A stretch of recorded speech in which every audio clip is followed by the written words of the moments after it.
Hey, good morning everybody. Ryan here, and welcome back to another Animal Crossing New Horizons video. And before we get started, I know what you're thinking. It is Sunday, and I'm awake at 5:12 a.m. recording a video. I know that's a bit crazy, but I was already awake and I was already playing Animal Crossing New Horizons, and I figured I'd go ahead and make a video to talk about something that I had been kind of thinking about for the last couple of days, and that is, as you can see by the title of this video, what I'm expecting for Animal Crossing New Horizons during its second year. March 20th, 2021 is going to be the 1-year anniversary since this game came out. And I think we all have a lot of expectations for what is going to happen over the next 365 days coming up near March 20th of this year.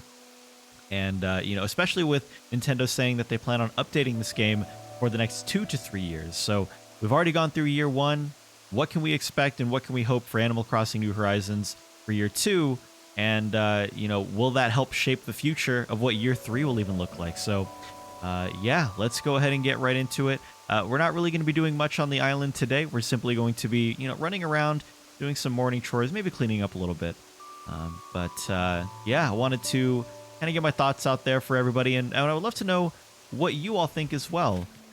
Before we get into the video, or even while the video is going, I would love to know in the comments section down below what your hopes are for Animal Crossing New Horizons 2021 into 2022. What do you think will happen? What do you hope will happen? What do you think won't happen?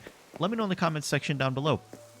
But one of the things that I wanted to, I guess, get it started with is some way to get more design slots. Now, I am not saying that that is going to happen. For a while, I even thought there was a chance that they wouldn't do things like give us more inventory storage once you have a fully upgraded house, and that changed.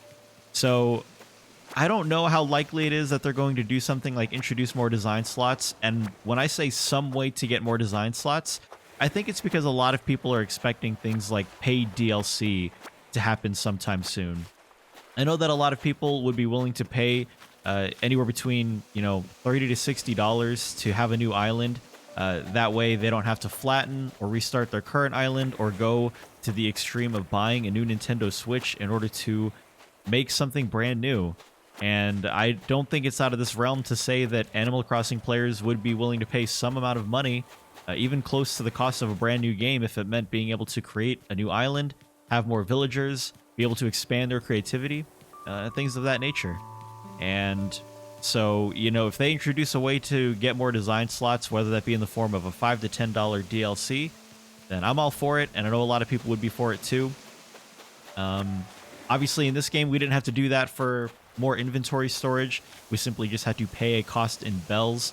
And so I don't know if that was them testing the waters to see how that would go, but I know that a lot of people really enjoyed it. It was simply more, not necessarily more content, but it was something to spend all the bells we've all accumulated, and it was something that I think a lot of us really not desperately needed, but we certainly welcomed. Being able to double your inventory space as you progress through the game was definitely important. And as they keep on introducing more items, which is another reason why I think they did that, they're introducing so many more items, especially with the events going on, that I feel like it was inevitable that they were going to give us that anyway. So we will see how much emphasis they place on design slots. Even on their own island, they don't really do that. So probably not, but you never know.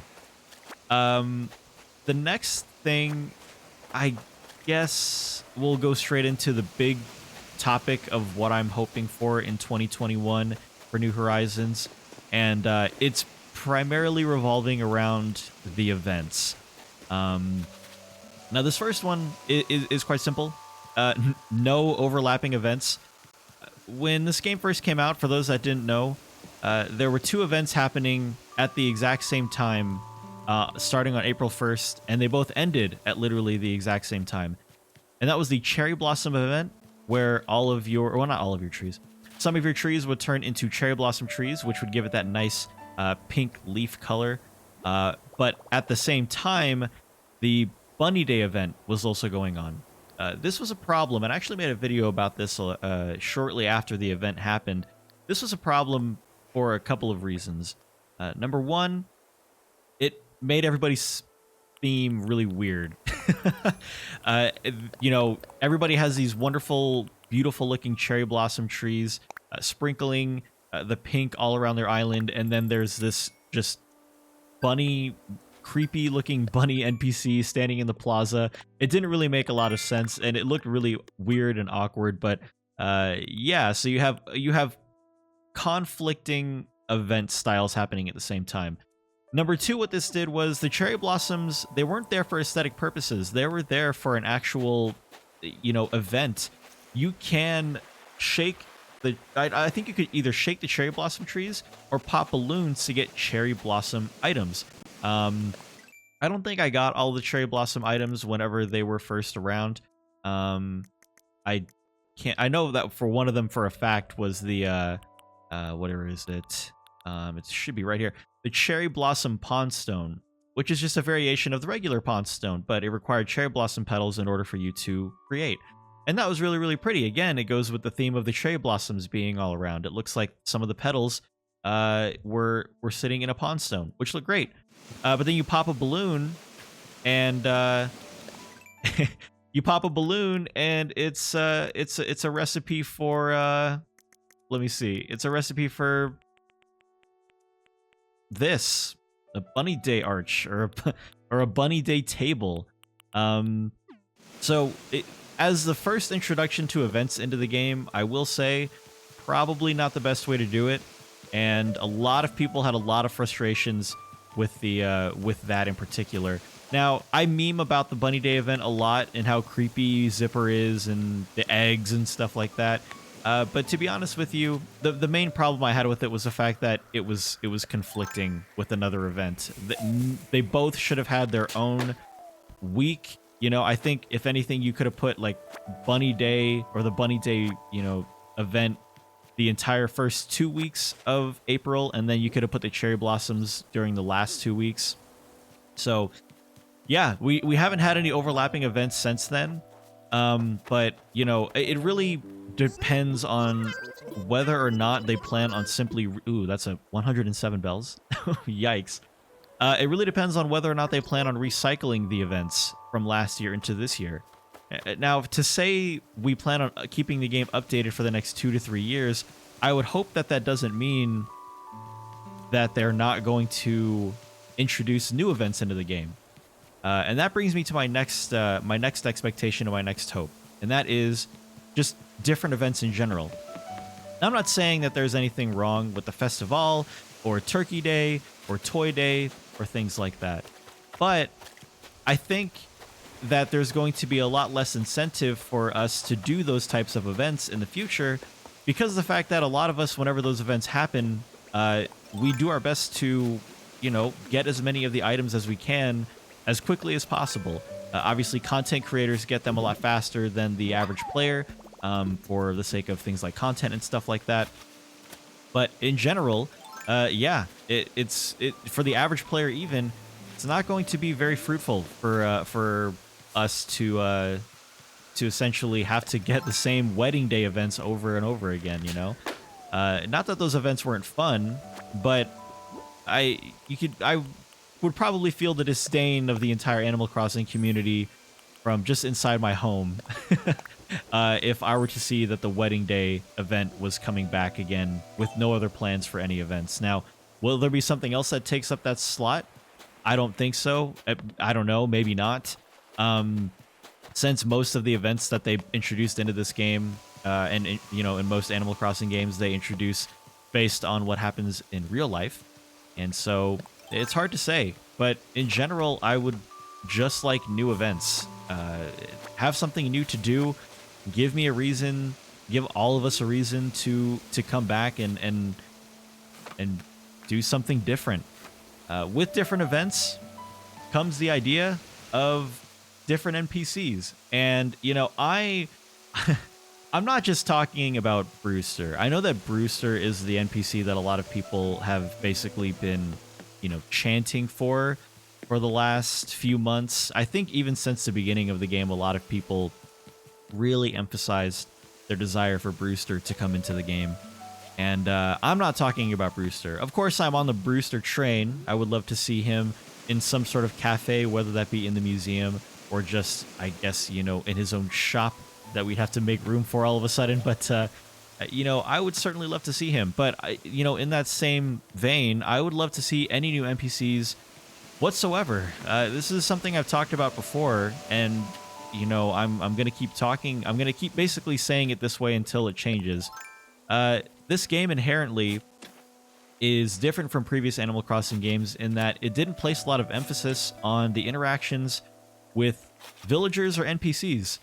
This game, by nature, is simply an island designing game. And you didn't really have that for any of the previous Animal Crossing games. I'm pretty sure. If there, you know, obviously if there is, let me know.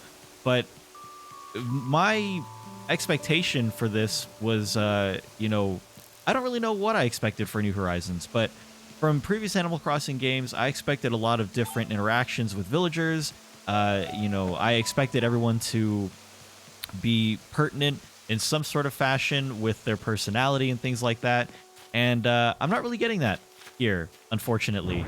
And like I said, I think it's because of the fact that they place so much emphasis on just, hey, make your island look really pretty. And so that's kind of where we are. So with that in mind, I feel like they obviously reduced the amount of NPCs you could talk to, because if they introduced like 4 or 5 more buildings to the base of the game, like let's say we all started the game and not only was it Able Sisters and Nook's Cranny that we got, but it was like 2 to 3 other shops. Like what if Brewster did get his cafe, or what if we got the post office again instead of having a mailbox outside of our home? It would be very difficult. No, it wouldn't be very difficult for all of us to design our islands. That's kind of taking it a bit too far. But I would go so far as to say that for Nintendo, that's not what they wanted. They didn't want everyone's islands to feel, you know, like somewhat similar by limiting our design, or at least our design space. And so the solution to that was to either not introduce those characters at all, or try to introduce them later, which we've kind of gotten every now and again. So, you know, I don't know what it would take. This kind of goes hand in hand with the whole different events thing, I suppose. But yeah, more NPCs, you know, introduce different characters into the game. We love the interactions with all the different characters and stuff like that. And, you know, right now we're not really getting that from even our NPCs, or from our villagers rather. You know, it's essentially, what is it, 7 or 8 personality types scattered across 391 villagers, and they all say kind of the same thing. So for the most part, talking to them has become pretty trivial too, in that it doesn't really do anything. And if that goes hand in hand with also the next thing, then by all means, we'd love to see it. And that is more event-style islands. Who remembers the Maze Day event? I do, because I loved it. The Maze Day event, for those that don't know, or those that don't remember, rather, is the event where we all traveled to a particular island that was just a maze. It was a hedge maze. This was also when hedges were first introduced into the game, so it was a nice way for us to see hedges in the game. But it was a hedge maze that was hosted by Rover, a character from previous Animal Crossing games as well, who, you know, is pretty iconic and was missing from this game too. And I thought that was wonderful. I thought it was very creative. I thought it was very fun to do.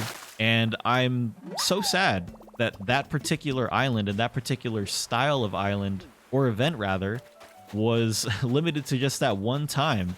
We never got anything else like that over the last year of playing New Horizons, and I think that's kind of unfortunate. Even doing it once every month would have been really cool. You know, I'm not saying that you need to make a procedurally generated maze style map every single time someone does it, obviously, because that can probably go wrong.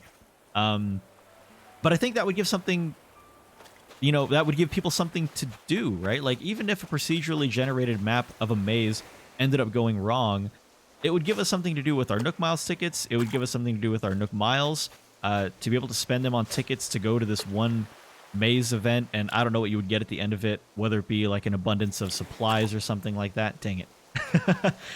Or what have you. But yeah, basically, I want to travel to different islands to do different things. Tortimer's Island seems like such a no-brainer for a game like this, and we don't have it, and we have had no hints that that's even in the works for being a part of the game. And who knows, maybe it is, and maybe it's going to be introduced, I don't know, like during the summer or something like that. But yeah, being able to travel to different islands that isn't Harv's Island, I think, is something that I probably want more than the NPCs. While talking to the NPCs and talking to all the villagers and everyone is fun, you know, I want to also have something to do. And, you know, introducing different event-style islands would be great. Other than the Maze Day, the only other event that we had to go to another island for, really, was the Wedding Day event, and that was still on Harv's Island. So, you know, there's that. And this also speaks true to, I guess, kind of my desire for a better multiplayer experience. When this game first came out, I think a lot of us had expectations for what the multiplayer experience was going to be like. We all thought we would all be able to get a group of friends together, anywhere between, you know, 1 to 8 players, and you could all go online, and you could all make an island, and you could all design it the way you wanted to. Like, let's say this is my house here, and then my friend's house is right over here. My house is like a cottagecore theme, and he has a kidcore theme, or something like that. But you could all decorate, and you could all pool together your resources to make one awesome-looking island. And that is certainly not what happened. The multiplayer experience in this game is almost non-existent. You go to your friend's island, you can't even do anything. You can pick up stuff that they drop, but they can't even touch their island. It even comes up with a prompt. You can't design while people are here, which I think is really weird. Why not? I don't get it. And the weirdest part about that is they emphasize things like the online play too, because you only get like 2 fruits usually per game. You know, you get your main fruit, and then you have an island with your sister fruit. Your mother in the game doesn't even give you a third separate fruit. She gives you a fruit from your sister fruit. So I don't know. The only way to get the others is for, well, not really online play. You could certainly have a local play where your friend or your relative has the other 2 fruit that you're missing, and you can just connect locally through that. But, you know, I don't feel like that's what they were going for. I feel like they were going for hey, you should get online play. It's really, really fun. And yeah, so having like event multiplayer islands would certainly be a way to go. And again, I don't know what that would take. I think Tortimer's Island would pretty much be the only way to do that. Sorry, need some water. I've been talking straight for 18 minutes. Oh my goodness.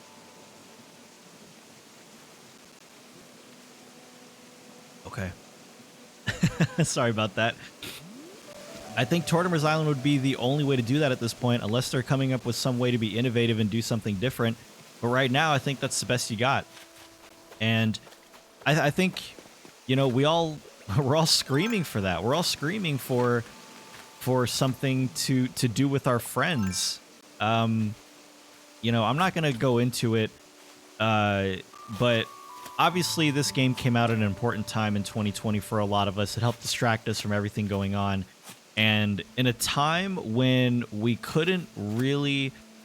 In a time when it was discouraged to basically be social, this game didn't really help with that. Yes, you could go to your friend's island, and yes, you could run around in circles and and go fishing with each other, but that's, you know, that's certainly not what we needed at the time. And I'm not saying that that's going to change if we do it now versus never, or, you know, if that were to change previously versus now. But yeah, I, you know, would have liked for this game to have a more fleshed out multiplayer experience than just, hey, come see all of the work that I did, and then you can leave. So, yeah. But otherwise, I can't really think of anything else that I could, you know, want out of the game for the next year coming up here. My island in the Northern Hemisphere in particular is basically done. Yes, I still need to do things like decorate my home, and I guess I could do things like decorate the beach just, every now and again. I'm not saying I need it to be cluttered, but I do still kind of want to clean up those flowers in the upper left and even some of the furniture as well. You know what I just realized too? I've never seen the Northern Lights in this game, the Aurora Borealis. I haven't gotten that yet. Maybe that'll be my own personal goal by the end of year 2. Finally see the Aurora Borealis. But anyways, yeah, that's pretty much all of my thoughts at this point. I would love to know what you all think. Like I said before, what you all think is going to happen for Animal Crossing New Horizons during its second year. Not only that, I would love to know what you all hope and what your biggest hope for is for the upcoming year here for this wonderful game. But as I said, for now, that's all the thoughts I have on the topic at this point. I know that we have retired this series in essence, but I think in this particular context, I felt it was appropriate to at least bring it back. I'm pretty good at speaking my thoughts fluently without breaks. As you can see, there was not a single cut in this video. And so I felt, if I was going to record a video that talked about all that stuff, I might as well go ahead and do it in this fashion, which I'm used to. And plus, I miss the 5 a.m. music and videos. And I think you all do too. But for now, that'll do it for me. Thank you all so much for watching. Thank you all so much for listening. I really, really appreciate it. As always, if you enjoyed this video, be sure to give it a like. And if you are new to my channel, be sure to subscribe and turn notifications on if you want to see more videos from me in the future. That always helps greatly as well. Until next time, everybody, have fun on your islands. Take care. Have a wonderful day. And I'll see you next time. Bye now.